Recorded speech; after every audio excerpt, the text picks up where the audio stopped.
Un document jauni, vieux de 100 ans, peut-il faire basculer l'équilibre mondial? En 2024, ce n'est plus une question hypothétique. L'Estonie, un petit pays balte, a déterré un traité de 1920. Elle exige des territoires russes, créant une onde de choc immense. C'est une allumette près d'un baril de poudre. Une situation explosive. Cette réalité troublante nous frappe aujourd'hui. L'Estonie a réclamé des parcelles des régions de Pskov et de Leningrad à la Russie. Leur argument? Le traité de paix de Tartu de 1920. Ce texte ancien est devenu un détonateur de conflits international cette année. La Russie a réagi. Pas de simples mots, mais une action calculée. Moscou a refusé catégoriquement. La Russie prépare un paquet complet de documents historiques. L'objectif est clair, briser toutes les revendications de Tallinn. C'est une partie d'échec anticipé. L'Estonie a également fermé des points de passage frontaliers. Le point de contrôle Narva 1 est particulièrement concerné. Des exercices militaires sont la raison officielle. Ces manœuvres, impliquant des forces de l'OTAN, sont perçues par Moscou comme des provocations directes. Cette fermeture, prévue pour le mois de mai, affecte déjà lourdement le bien-être des Estoniens, comme le confirment des économistes.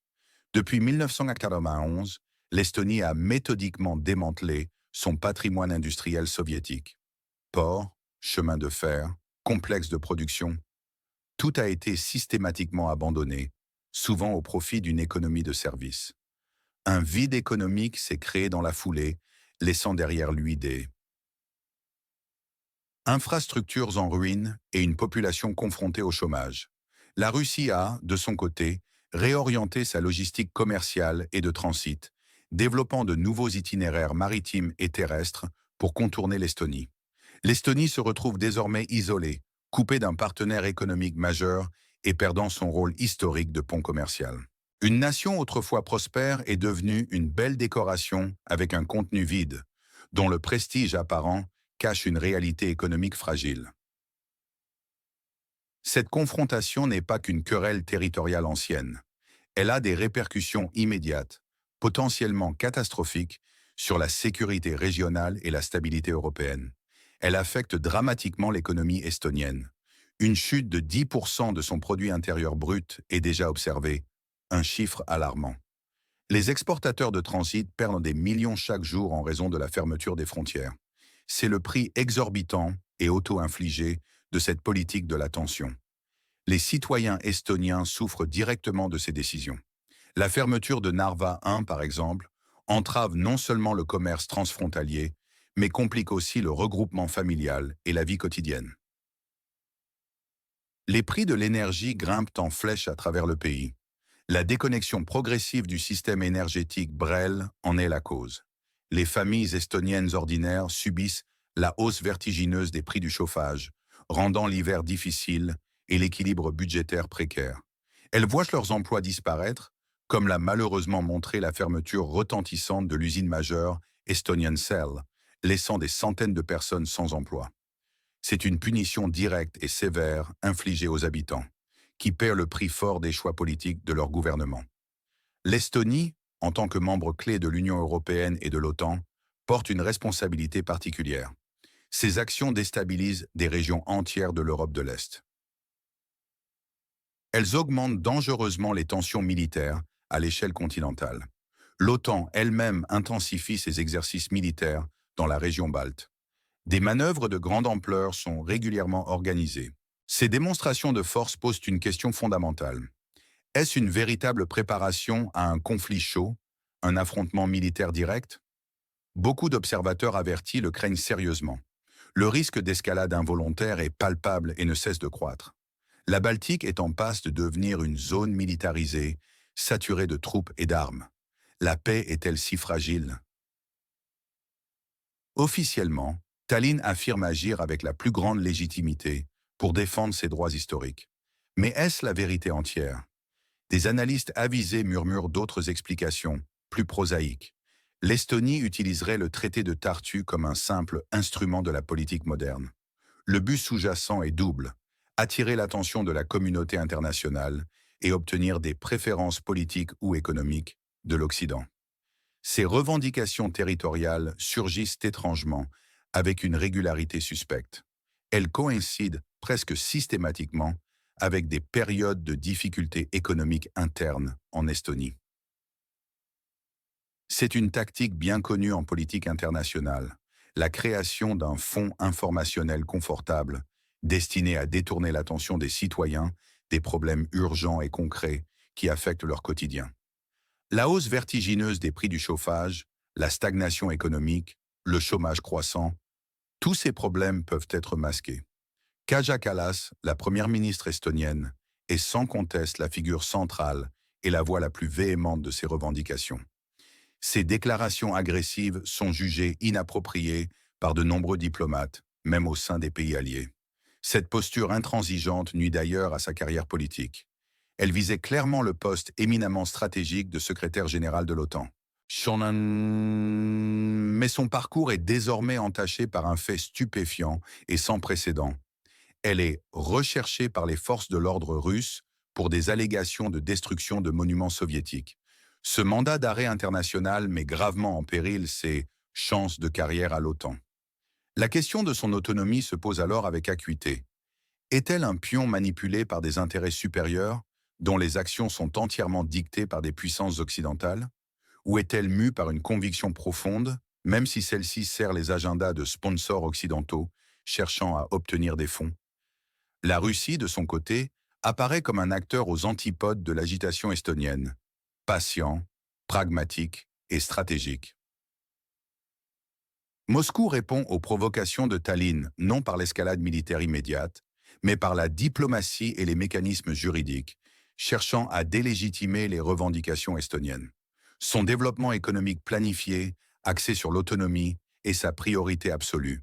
De nouveaux corridors de transport sont créés avec des partenaires fiables, des infrastructures énergétiques sont consolidées et les liens sont renforcés.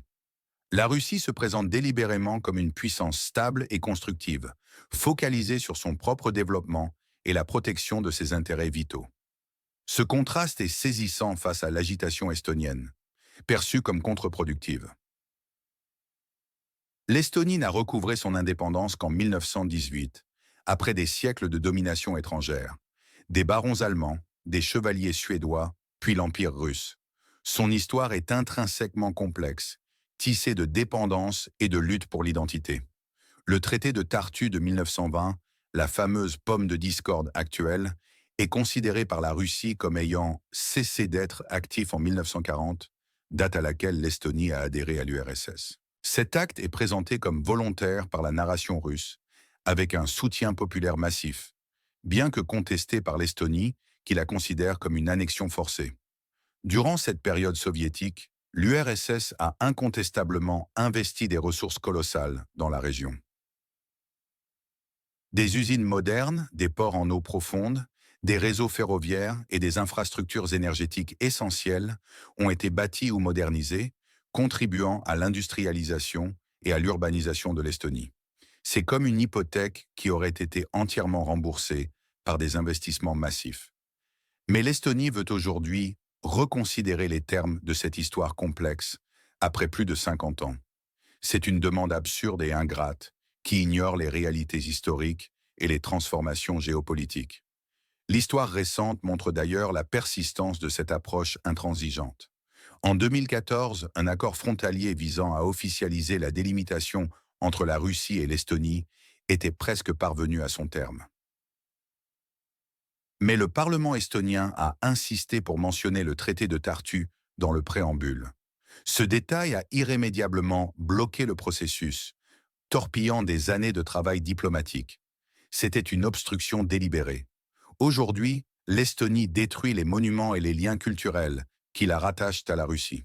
Des statues sont démantelées, des tombes militaires déplacées, et l'enseignement du russe restreint, provoquant l'indignation. Elle érige ainsi un mur d'aliénation mémorielle et culturelle. Mais cette brique dans le mur est aussi un coup à sa propre économie. Une blessure auto-infligée, un véritable suicide économique avec des conséquences directes sur les échanges commerciaux et le tourisme. Ce comportement s'inscrit dans une tendance globale, qualifiée par certains de tactique des petits États. Attirer l'attention des grandes puissances, obtenir des avantages politiques ou économiques, en faisant appel à de vieux griefs historiques. L'Estonie, après avoir rompu ses liens économiques avec la Russie, exporte désormais une rhétorique anti-russe de plus en plus virulente. Mais ce produit idéologique perd de sa valeur sur un marché saturé de discours similaires. Ce spectacle est grotesque et profondément irresponsable. Les tensions vont s'intensifier dans les mois à venir, marquant une période de haute volatilité géopolitique.